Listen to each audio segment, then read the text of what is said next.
नमस्कार। मैं Dhiru Thakur, secretary DLSA Sirmaur at Nahan, आज आप सबके बीच में पैन इंडिया आउटरीच प्रोग्राम के तहत जितने हमारे मार्जिनलाइज्ड सेक्शन ऑफ सोसाइटी है,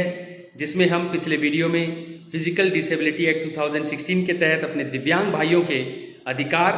और सारे महकमे, जिसमें हमारे learned district magistrates, learned SP और हमारे ऑनरेबल जजेस, जिनकी जिनकी जो जो ड्यूटी है, रिस्पॉन्सिबिलिटीज़ है, और एज ए वेलफेयर स्टेट जो सरकार को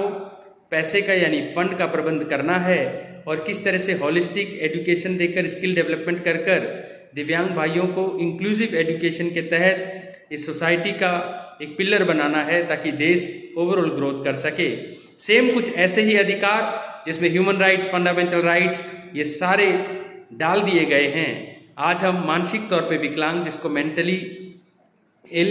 या फिर हम मेंटल हेल्थ से जो ग्रस्त हैं, जो मेंटली रिटार्टेड की डेफिनेशन में नहीं आते, लेकिन किसी ना किसी तरीके से उनको साइकेट्रिस्ट, साइकोलॉजिस्ट, क्लिनिकल साइकोलॉजिस्ट या मेंटल हेल्थ एस्टेब्लिशमेंट की सेवा की ज़रूरत होती है।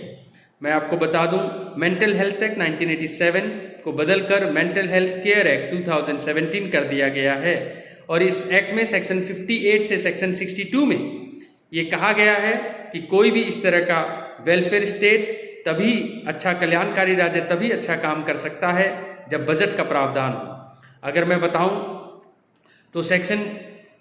58 और 62 के फंड के अलावा सेक्शन 32 में ये कहा गया है गवर्नमेंट के जितने भी डिपार्टमेंट हैं, सीएमओज, एसएमओज और even learned district magistrate, learned judicial officers, police officers, जितने भी हमारे मेंटल हेल्थ एस्टेब्लिशमेंट के स्टेक होल्डर्स हैं, इन सबको एक दूसरे के कोऑर्डिनेशन में काम करना है। कल्याणकारी राज्य में पेरेंट्स पैट्रिया का कॉन्सेप्ट होता है, यानी जो अपना ध्यान नहीं रख सकते, चाहे वो विकलांग भाई हो, चाहे दिव्यांग, चाहे मानसिक तौर पर परेशान, उन सब के लिए हमारे जिनके पास दो हाथ दो पाँव हैं और समाज में एनजीओ या पीएलवीज या लीगल एड क्लिनिक या विलेज लीगल सपोर्ट सेंटर, किसी भी स्टेक होल्डर के तहत अगर हम एग्जिस्ट करते हैं तो हमारी ड्यूटी है कि हम सेक्शन 32 में कोऑर्डिनेट करें। सेक्शन 29, सेक्शन 30 में प्रमोशन और मीडिया पब्लिसिटी की बात की गई है, यानी कि वाइडेस्ट पॉसिबल पब्लिसिटी दें। हम पैन इंडिया यानी कि संपूर्ण भारत में जो आउटरीच प्रोग्राम है, हम आप तक पहुंचेंगे और 545 हमारे गांव में पीएलवीज जाएंगे। जो मैं इस वीडियो के माध्यम से बोल रहा हूं उसको और सरल करके पहाड़ी हिंदी भाषा में आप तक ये बातें रखेंगे। मैं धाराओं का प्रयोग कहीं कहीं पर करता रहूँगा ताकि हमारे लीगल एड क्लिनिक में बैठे लीगल डकलिंग्स, लॉ के स्टूडेंट्स, हमारे फ्रंट ऑफिसर्स में बैठे पैनल लॉयर्स, हमारे जेल में बैठे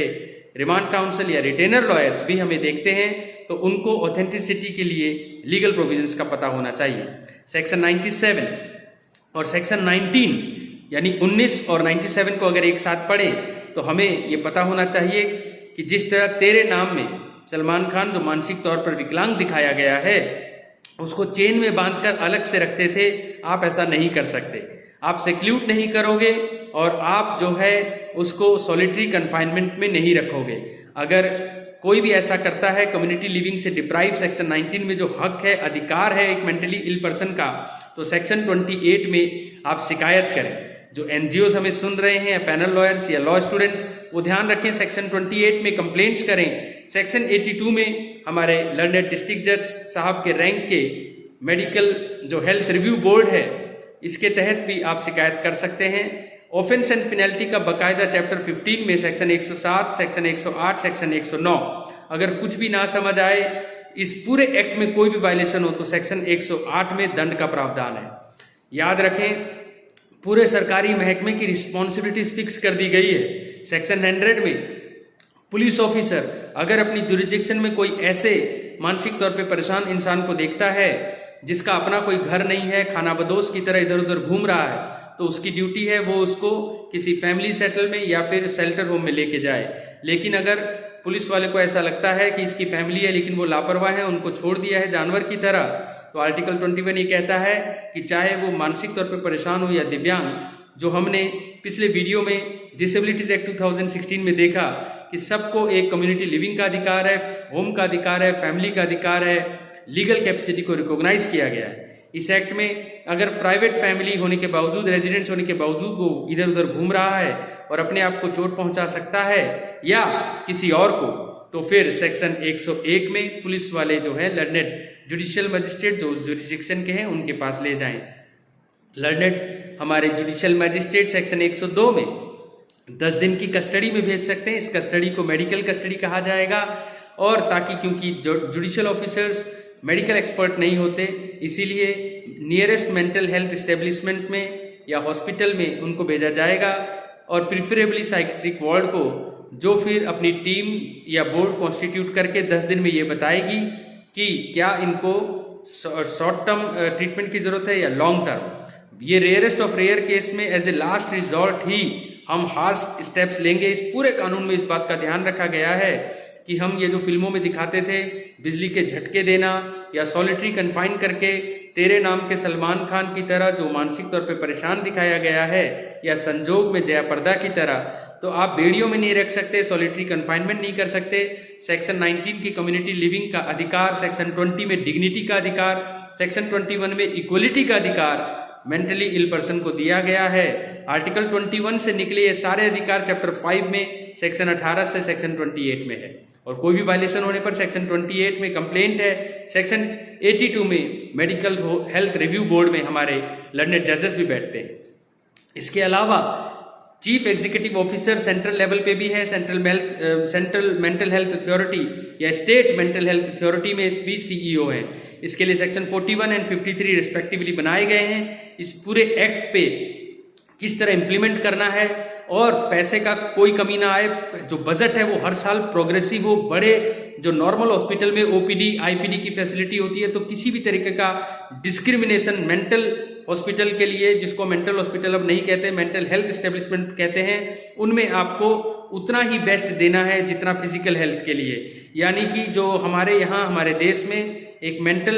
मानसिक तौर पे हम समझते हैं कि ये कोई प्रॉब्लम ही नहीं है, इसको इस एक्ट ने डेप्रिकेट किया है। इंटरनेशनल गाइडलाइंस पे ये कानून बना है 2017 का। सेक्शन 58 और सेक्शन 62 में फंड, यानी कि कभी पैसे की कमी के कारण हॉस्पिटल्स में कोई कमी ना आए, साइकेट्रिस्ट की कोई कमी ना पड़ जाए, क्लिनिकल साइकोलॉजिस्ट कम ना पड़ जाए, पुलिस वाले कम ना पड़ जाएं, और लर्नेड डिस्ट्रिक्ट जज के लेवल के मेडिकल हेल्थ रिव्यू बोर्ड में सेक्शन 82 में कंप्लेंट्स को वो डील कर सकें। हमारी ड्यूटी बतौर सेक्रेटरी डीएलएसए सिरमौर सेक्शन 27 में लीगल एड देने की है। आपने section 12 legal services authority act में देखा कि किस तरीके से हम औरतों को, बच्चों को, कस्टडी में कोई इंसान है शेड्यूल का, शेड्यूल ट्राइब, आपदा या कोई भी डिजास्टर या कोरोना या भूकंप या भूस्खलन में कोई फंसा हुआ है, या जनरल कैटेगरी का 3 साल से नीचे का कोई भी इंसान, इन सबको फ्री लीगल एड देते हैं। Section 27 mental health care act 2017 में मानसिक तौर पर परेशान को भी फ्री लीगल एड दिया जाता है, जिस तरह सेक्शन 7 सबसेक्शन 4 और सबसेक्शन उसके सी पार्ट में दिव्यांग भाइयों को फ्री लीगल एड दिया गया है। आप सोच रहे होंगे कि बतौर judicial officer in the role of secretary मैं आज आपके बीच में ये पब्लिसिटी क्यों कर रहा हूँ इस एक्ट के बारे में। मैं आपको बता दूं, इस एक्ट में सेक्शन 29 में प्रमोशन के बारे में कहा गया, इस एक्ट को प्रमोट करें, और सेक्शन 30 में ये सरकार की ड्यूटी है और हम भी सरकार के पिलर हैं कि हम अवेयरनेस फैलाएं, मैक्सिमम पब्लिसिटी दें। रीज़न ये है कि क्योंकि हमने देखा कि हमारे दिव्यांग भाई किस तरह पैरा ओलंपिक्स में इतने ज़्यादा गोल्ड मेडल लेके आए, और हमारे सिरमौर में दृष्टिबाधित दिव्यांग भाई किस तरह आईएएस ऑफिसर बने। नोएडा के आईएएस ऑफिसर दिव्यांग होने के बावजूद गोल्ड मेडल लाए। यानी कि जब स्किल डेवलपमेंट और होलिस्टिक एजुकेशन दिया जाता है और पार्टिसिपेशन का राइट दिया जाता है, तो वो भी देश की एचआरडी बनकर, ह्यूमन रिसोर्स डेवलपमेंट बनकर देश की जीडीपी में अपना योगदान देते हैं। इस एक्ट में भी सेक्शन 31 में ह्यूमन रिसोर्स डेवलपमेंट की बात की गई है। सेक्शन 32 में हमारे जितने भी ऑफिसर्स हैं, चाहे वो सीईओ 41 के अंदर है या सीईओ स्टेट लेवल पे 53 के अंदर हैं, जिसको सेंट्रल मेंटल हेल्थ अथॉरिटी कहते हैं, या हमारे पुलिस वाले, पीएलवीज, एनजीओ, जजेस, सारों को एक दूसरे की कोऑर्डिनेशन में काम करना है। ये रिस्पॉन्सिबिलिटीज चैप्टर 13 में भी पुलिस के साथ, जजेस के साथ, मेडिकल कस्टडी की बातों से लेकर सेक्शन 104 सबसेक्शन 1 में उन एनजीओज की दे रखी है या शेल्टर होम की दे रखी है जो मेंटली रिटार्टेड लोगों को हैंडल करते हैं। अगर उनको कभी लगता है कोई मेंटली रिटार्टेड, वायलेंट हो चुका है, या फिर उसमें मेंटली इल पर्सन के कोई सिम्टम दिख रहे हैं, तो ये ड्यूटी बन जाती है। जैसे हमारे सिरमौर में आस्था होम वाले हैं, वो जरूर 104 सबसेक्शन 1 में अपनी ड्यूटी को सुने, क्योंकि हमने भी जब इंस्पेक्ट किया था तो हमने पाया था एक बच्चा वहाँ अपने आप को चोट पहुँचाता है और कभी वो दूसरे को भी पहुँचा सकता है। ऐसे केसेस में सेक्शन 100 में जैसे पुलिस की ड्यूटी है और 101 में पुलिस और मजिस्ट्रेट की, इसी तरह सेक्शन 104 में ये ड्यूटी आस्था होम के कस्टोडियल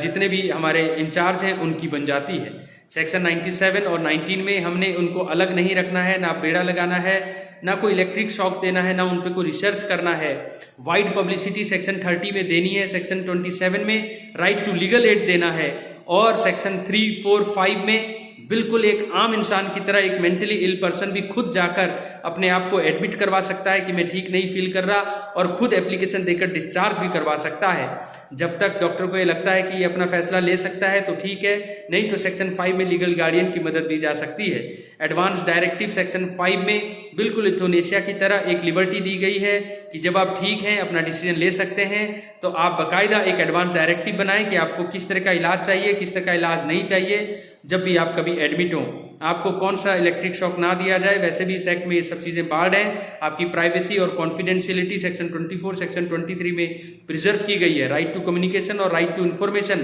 सेक्शन 26 और 22 में, यानी कि 18 से 28 में केवल आपके राइट्स पे जोर दिया गया है। कोई भी वायलेशन होने पर सेक्शन 28 में कंप्लेंट करें। 82 में जजेस यानी डिस्ट्रिक्ट जज, लर्नेड डिस्ट्रिक्ट जज के लेवल के ऑफिसर MHRB में बैठते हैं। इसके साथ नीम हकीम खतराए जान, झाड़ फूंक हम बहुत ज़्यादा देखते हैं यूट्यूब में। मैं उनको वार्निंग देना चाहता हूँ, सेक्शन 108 में आप दंड देख लें, लाखों में है, और नीम हकीम को सेक्शन 106 में बार किया गया है, वो कोई भी इलाज इस तरह का ना करें। सेकेंड पार्ट में हम दूसरा वीडियो देखेंगे मेंटल हेल्थ एक्ट पर ही।